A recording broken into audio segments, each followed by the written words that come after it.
80 tahun tobat saya. Dalam riwayat lain 200 tahun tobat saya diterima. Orang Jakarta, dia berbuat salah, dia ngomongin orang, dia berantem sama orang, dia menghina orang, malam istighfar beres. Saya nangis di Gunung Himalaya 80 tahun, 200 tahun. Air matanya sampai membuat lembah itu subur dengan pohon-pohonan. Dengan apa diterimanya? Satu ketika Nabi Adam bilang, ya Allah ya Rabb, sudah 200 tahun saya menangis. Terimalah tobatku ya Allah dengan kemuliaan nama Muhammad. Maka aku mohon terima tobatku ya Allah. Disitulah Allah mulai menjawab doa Nabi Adam. Hai Adam, dari mana kau tahu nama Muhammad? Kata Nabi Adam, ra'aitu fi babil jannati maktuban la ilaha illallah Muhammadur Rasulullah. Aku lihat ya Allah, di salah satu pintu surga tertulis kalimat la ilaha illallah Muhammadur Rasulullah. Di situ nama Muhammad kau sandingkan dengan namamu ya Allah. Tidak mungkin ini orang sembarangan. Dengan sebab menyebut nama Nabi Muhammad, Nabi Adam tobatnya diterima oleh Allah. Ini para bapak sekalian, makanya beruntung buat orang yang beriman. Umat Nabi Muhammad itu enak banget. Dosa sebesar apapun ketika dia mau taubat-taubatan nasuha, Allah ampuni. Tapi saya kata Nabi Adam, makanya beliau cemburu kepada kita umat Nabi Muhammad sallallahu alaihi wasallam. Kemudian pertanyaan yang ketiga oleh Imam Ghazali kepada muridnya, wahai muridku, apa yang paling ringan dalam hidup ini?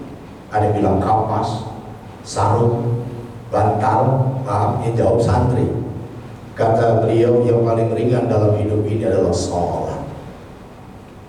Tapi banyak orang yang mengeluh sholat. Tengah malam lagi tidur, subuh bangun berat. Di mana letak beratnya?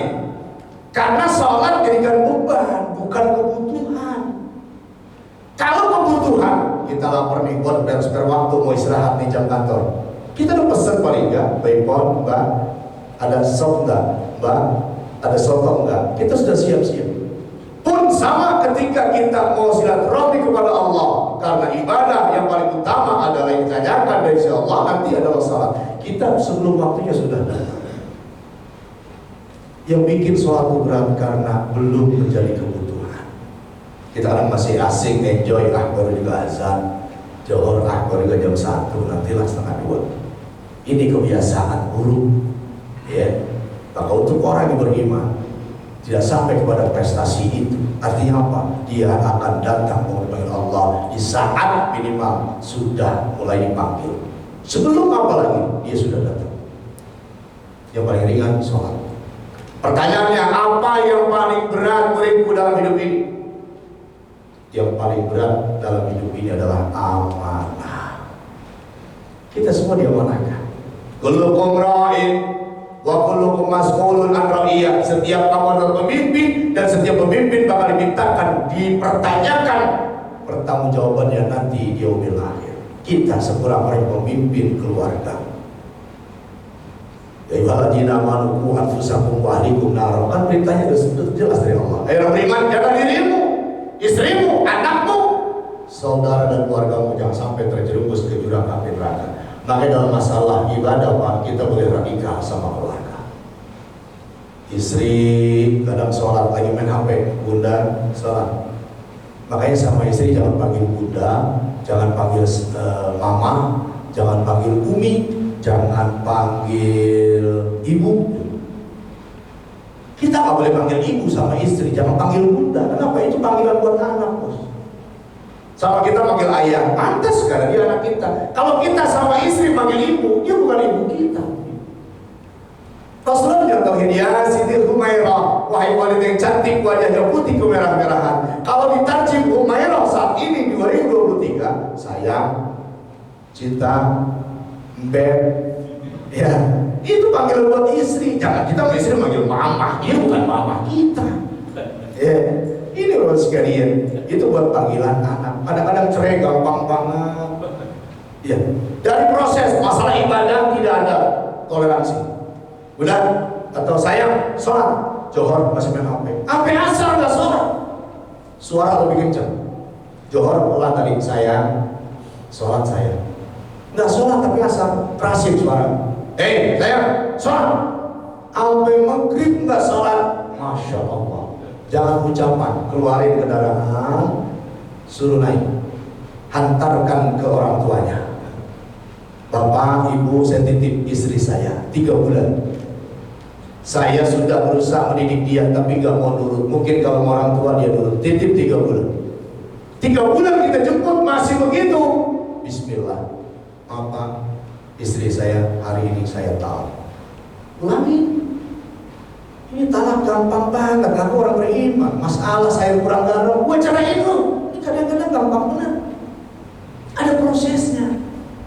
Kenapa? Karena istri jangankan nafkahnya, lahir batinnya, belanjanya, kemudian buat biaya shoppingnya, kemudian buat jajannya, macam-macam cicilannya. Tanggung jawab kita harta sampai dosa istri, tanggung jawab kita. Hati-hati. Istri nggak sholat dibiarin, dosa kita. Makanya kalau sayang sama istri harus sedikit keras gitu. Kalau mau suara istri bilangin, sayang, kalau ngomong sama aku suamimu, nggak boleh lebih kencang suaramu. Agama melarang, nggak boleh. Kalau suami boleh pak keras. Kenapa sih perempuan banyak aturannya? Karena lelaki suami bisa di surga gara istri, suami bisa dibendam di neraka gara-gara istri. Lagi pantas lebih keras, kenapa? Suami iman. Allahu Akbar. Makmum dengar. Laki harus lebih kencang suaranya. Ini kan terbalik dunia sekarang, Pak. Iya kan? Kita kalau suami istri ngomong agak kencang, kita kan udah mulai. Iya kan? Biar kumis kita tebal, badan kita berbulu, mohon maaf lahir batin. Ya, kita udah ngoper, Pak. Padahal nggak boleh begitu. Istri nggak boleh suara lebih kencang dibanding suara suami. Ini para sekalian yang dimuliakan Allah Subhanahu Wa Taala. Jadi ketika kita sudah bisa yang paling berat adalah amanah, itu kita jaga, Pak. Diri kita amanah Allah. Hakikat tulang belulang, rangka tubuh kita dibalut dengan daging, dibungkus rapi dengan kulit. Laqad khalaqnal insana fi ahsani taqwim. Allah sudah menciptakan kita manusia paling bagus rupa kita. Kita jaga mata, ucapan, tangan, karena semua kan jelas. Al-yawma nakhtimu ala afwahihim wa tukallimuna aydihim wa tashhadu arjuluhum bima kanu yaksibun.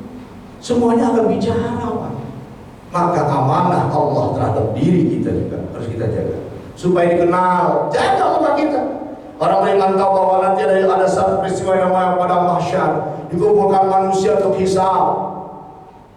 Bahwasanya umat Rasulullah akan dikenal nanti karena rupa manusia di yaumil mahsyar cuma 2, yauma tabyatu wujuh wa taswadu wujuh. Nanti di yaumil mahsyar rupa manusia cuma 2, yang satu putih, yang satu hitam wajah manusia. Siapa yang diakui umat Rasulullah? Yang wajahnya putih. Bukan karena perawatan, sering ke salon, untuk perempuan krim siang, krim malam, bukan. Yang bagaimana? Yang suka dibasuh dengan mutu. Apa cuma dicuci doang? Didoain. Kalau lagi cuci muka, Allahumma bayyin wajhi binurika yawma tabyatu wujuhu awliyaika wa la tusawwid wajhi bijulumatika kama taswadu wujuhu a'daika. Minta kita doa sama Allah, itu didoain. Panjang banget Ustaz, nggak bisa. Allahumma sholli ala Sayyidina Muhammad wa ala ali Sayyidina Muhammad. Sholawat baca. Nggak ada yang susah, yang ribet kita. Kadang-kadang sholat alasannya banyak. Dia nggak punya peci lah. Emang jaminan pakai peci? Nggak punya sarung lah. Emang harus pakai sarung? Perintahnya tutup aurat.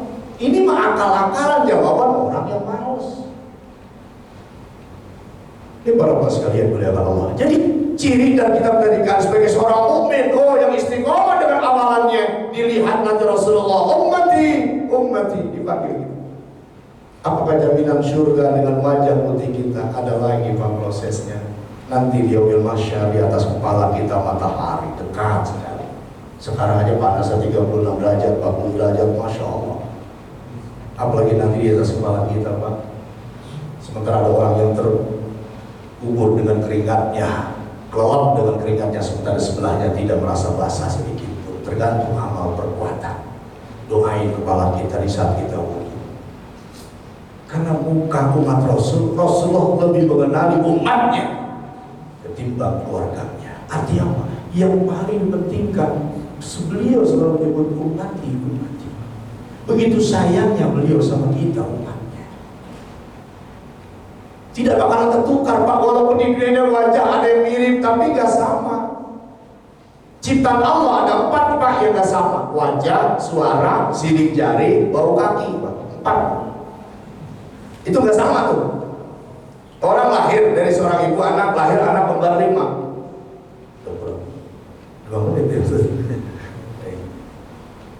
Tapi gak sama Pak. Makanya ada di televisi serupa tapi tak sama. Wajah mirip tapi gak sama. Sama dengan orang ngakuin seorang beriman tapi beda hati. Begitu kira-kira Pak. Sholat mah sholat tapi munafik. Jamaah rajin Pak tapi munafik.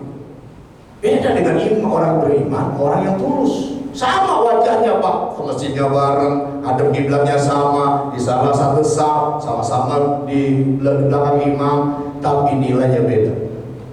Pun wajah nggak bisa sama, suara nggak bisa sama. Makanya istri paham Pak, kita istri tahu kok bapakmu di depan, bapak mana butuh di depan. Sampai jalan kita, suara sendal kita istri paham.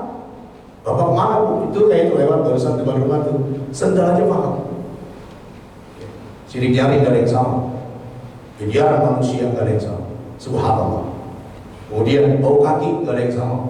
Kalau di Jet Migas ini ada 5 orang yang bau kakinya sama Pak, bahaya. Mohon maaf lahir batin amit-amit. Ada kejadian pembunuhan misalnya di depan kantor kita ini. Oh, dari Polda turun Pak, jadi bawa anjing pelacak. Masuk Pak ke gedung Migas. Pelakunya masuk, ada yang sama kaki baunya Pak. 5 orang itu anjing udah melet depan kita Pak. Padahal kita nggak berbuat. Polisi nggak mau tahu ini udah stop di depan Anda ini, ikut dibawa ke Polda. Enggak melakukan apa-apa. Makanya tidak ada bau kaki manusia yang sama di dunia ini sekali.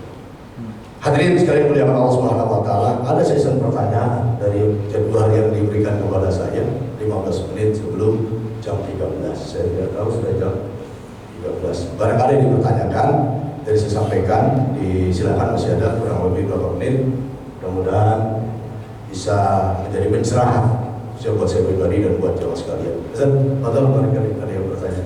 Baik Bapak Ibu yang kami hormati, setelah kita simak kajian hari ini tentang memelihara prestasi iman, Bapak Ibu apakah ada yang mau menambahkan atau bertanya? Kami persilakan.